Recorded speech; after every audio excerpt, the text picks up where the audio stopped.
Alright, so this is going to be another movie review. This one's called Cool Hand Luke, 1967. Same year as The Dirty Dozen, which gives you an idea that George Kennedy was a busy man. And I suppose this was the peak of his career because he received an Oscar for his role in this movie. I'm giving it 3 out of 5 stars. I think it's overrated a little bit. I like I like Paul Newman's anti-authoritarian attitude and his determination in this one.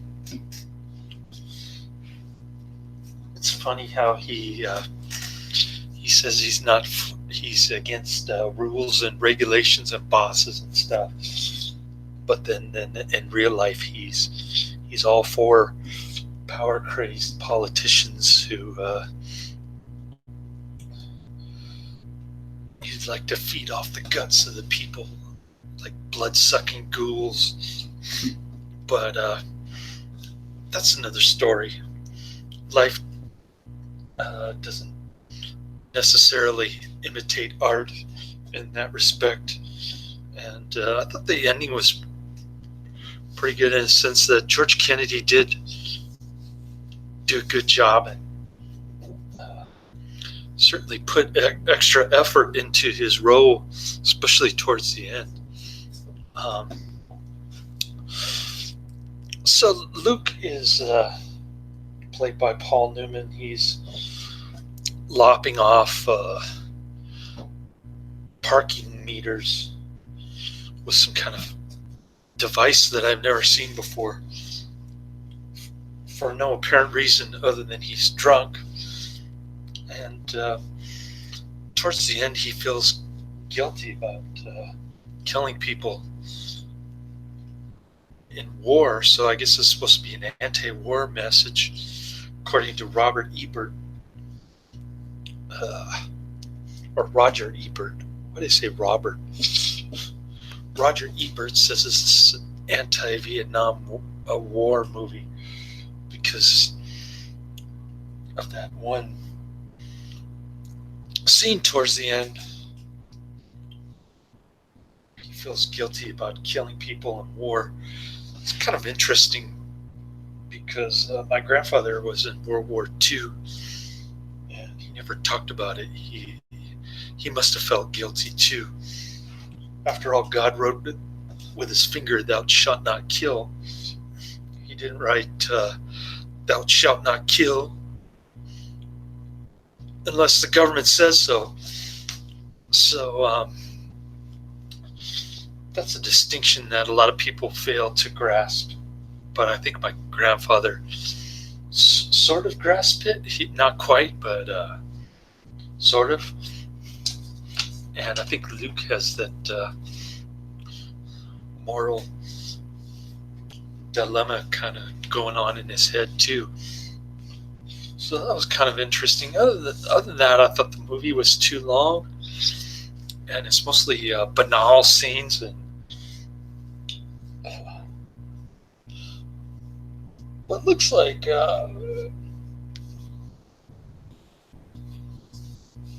benign kind of chain gang camp. I mean, they let the guys have a lot of freedom in some respects, but they work them real hard. It's kind of like a play hard and work hard, play hard kind of atmosphere somewhere in the South. I couldn't stand all the fake Southern accents in this one, including George Kennedy's. But I thought he really put a lot of effort into his role nonetheless. And so Luke gets caught right away by police. He's just sitting there drunk with a bottle in his hand, grinning and stuff. And he ends up going to this interesting prison I've never seen before. It's kind of a open, open kind of place, easy to escape, I guess, but not so easy to not get caught. That kind of thing. So George Kennedy's there. He's kind of the rules and regulations guy, but Luke slowly wins him over, and they become friends. But before that, they get into a boxing match, and George Kennedy beats the bejesus out of him, and he still keeps getting up. And finally, George Kennedy stops punching him, and he's got this grin on his face, even in the face of adversity. He wins a poker hand with a bunch of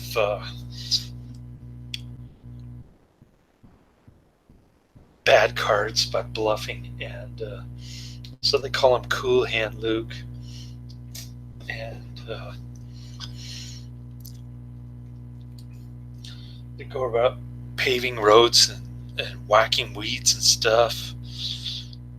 Not paving roads, but putting some kind of gravel on the road after it's paved, and whacking all the weeds out on the side of the road. That's their job. They're like slaves shackled to the side of the road, and I guess that's the state's way of punishing guys. But Luke runs away 3 times. He's not putting up with that crap, and he gets caught naturally, and there's no way to escape with when you're in a prisoner's outfit, especially when you got chains on your feet and you're being shackled. They send dogs after him. One of the dogs dies, and then they start treating Luke like terrible. They make him, I think the second time he gets caught, he starts digging the ditch, then filling it back up, then digging it again.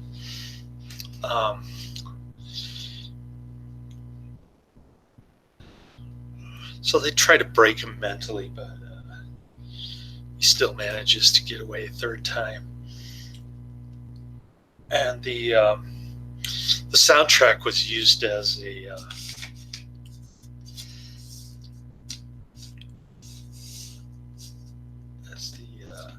nightly news kind of jingle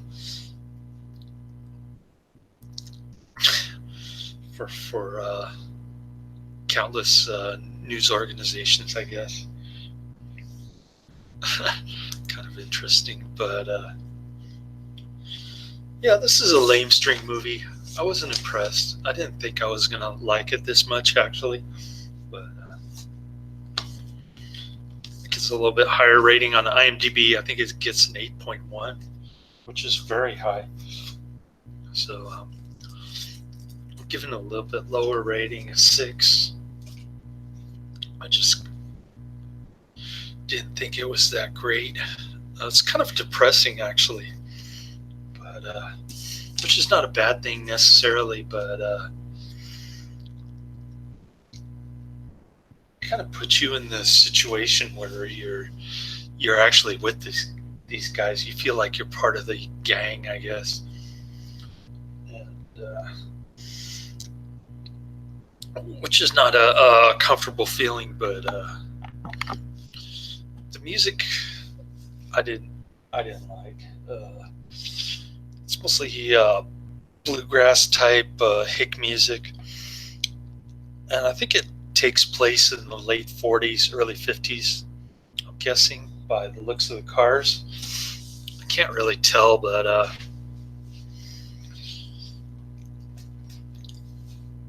I think it takes place somewhere around there. I didn't really research it that much, but anyways, what do I got coming up? Let me check. Hold on.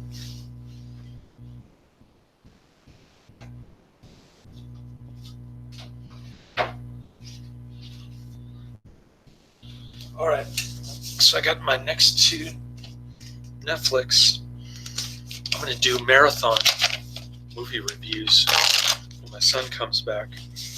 Mother took him on vacation for a week, so I worked 80 hours. Today I just pretty much slept all day, and about 9 hours all night. So got about, I want to say, 20 hours of sleep, and have no idea where his mother took him. All right, so I got Prey of the Jaguar, which is I think that's it's a rated R 1996 movie. Linda Blair. And then I've got another George Kennedy flick, I think, which is Lonely or the Brave, 1962. It's a Western with George Kennedy, Michael Caine, Kirk Douglas.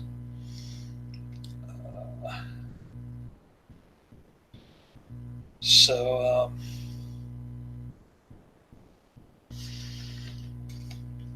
I think I'll watch Lonely or the Brave next. See how that goes. And then I've got Diary of a Nudist, the Doris Wishman flick, Nudist Camp, which I'm not a big fan of. Nudist Camp. I wasn't really crazy about Monster at Camp Sunshine. I think that's the name of it. But,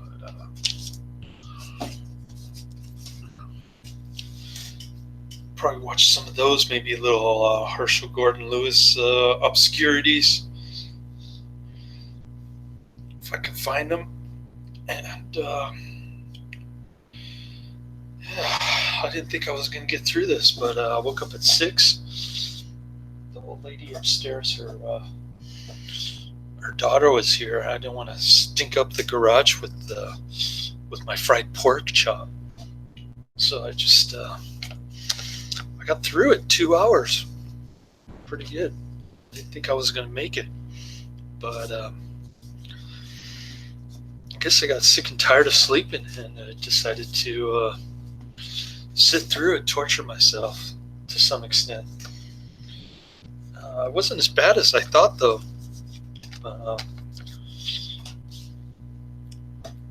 Not a bad or terrible lame street movie, but not a good or excellent one either. Just kind of in the middle, I thought. It's one of those PG movies that you watch on television, I guess, when you're super bored. That kind of thing. So I don't have a television, but I watched it on Netflix, my portable DVD player. I told you I got a new one, right? The old one wouldn't charge,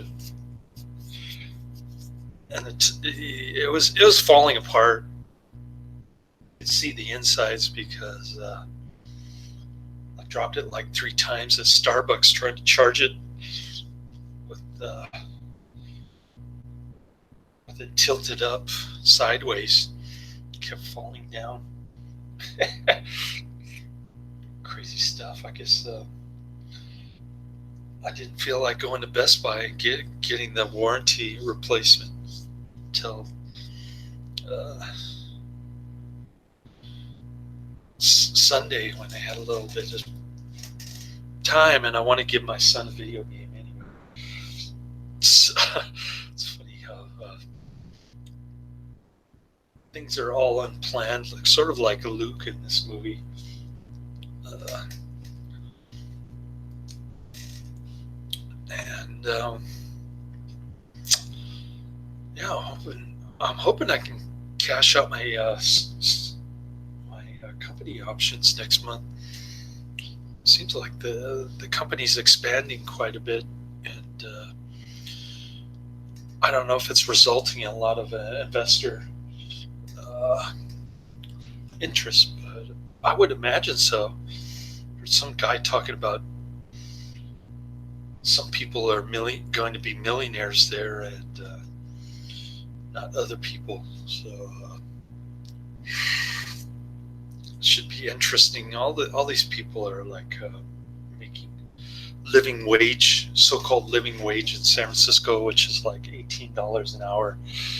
Can't even go towards buying an apartment here, so it's kind of a joke. And it's funny working for this social justice warrior company, and seems to be doing pretty well under the circumstances, going up against the likes of the Amazon here in San Francisco Bay Area. So I'm sure it got Amazon's attention. I don't know if Amazon's going to take over, but I hope so.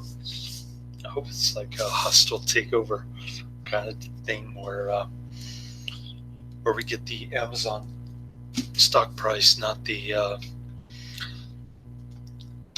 true public offering stock price. So that'll be good if I can pull that off. I keep praying and dreaming about it, but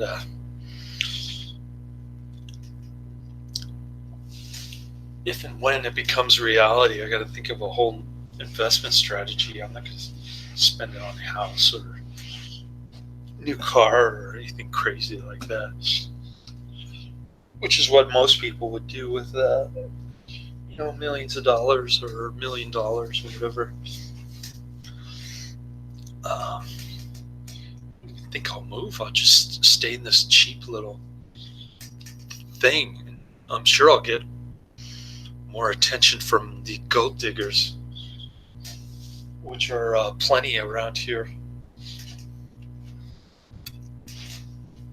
All the gold digger women, all the younger women who want sugar daddies and stuff. They're just like prostitutes and gold diggers. I'm not interested, but maybe I'll just go on dates with them just to amuse myself. We'll see how that goes. I'll probably get suckered into some kind of sugar daddy relationship one way or another.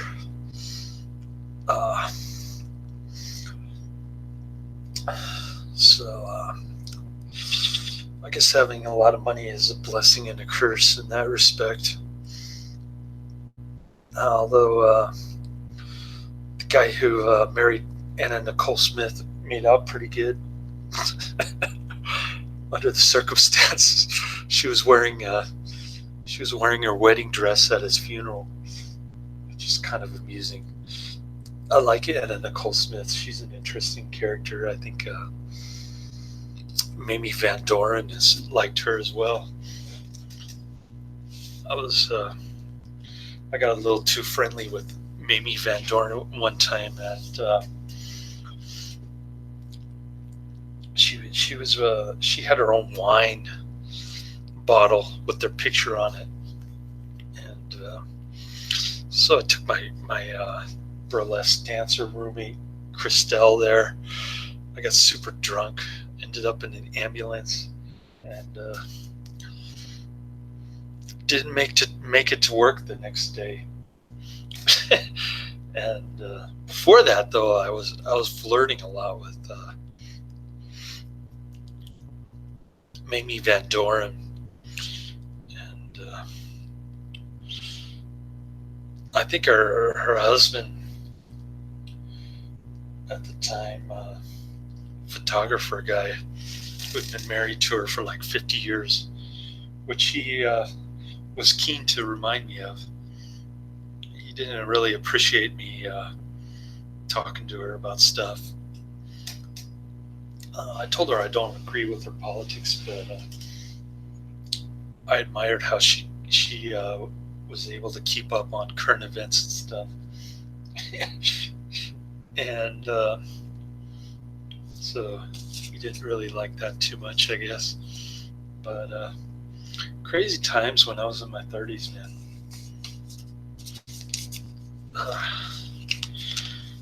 That was around the time when I was good friends with, you know who, my best friend. And I called her from the hospital.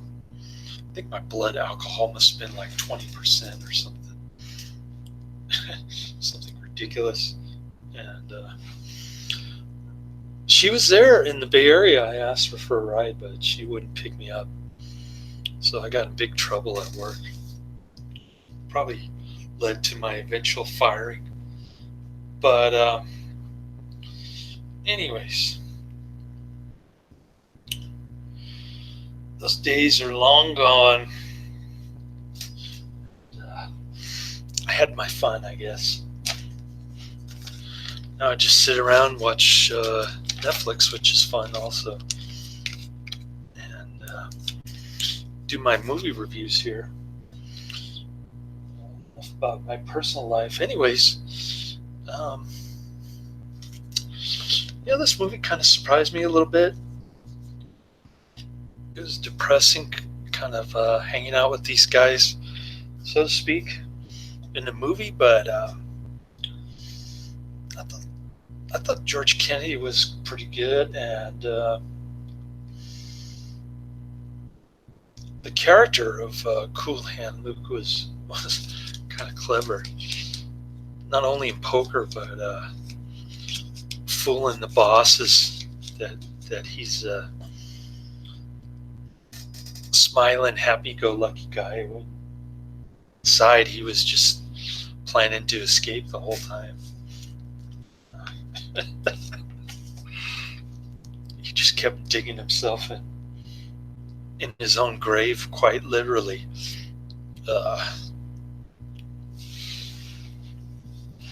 So there's all kind of metaphors and interesting moral dilemma. It's kind of a thinking person's movie, I guess, but